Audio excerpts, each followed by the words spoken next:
Need to send quick updates directly to your customers' phones? Learn how to use SMS functionality within tickets.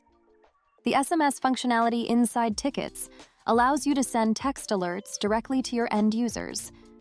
Let's start by picking a ticket from my list. I'll click on the title of this first one to open the ticket details page. It's crucial to first ensure there's a mobile number associated with this contact. Otherwise, you won't be able to send a text message. Once that's verified and you're ready to send an SMS, go to More Actions in the top right corner and select Send SMS. Clicking that link takes you to a page where you can add your message details. It shows you the number from which the SMS is being sent. This is the number linked to your HappyFox account. Your managers might also have templates ready for you, which makes it easy to automatically fill in the details. Or you can quickly create a custom message on the fly. I'll add the recipient, which automatically populates the customer's mobile number. Then, I can add a quick message.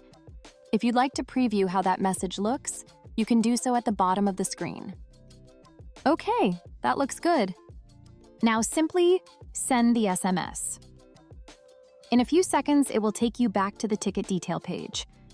From there, you'll notice that the SMS response is recorded as part of the ticket history.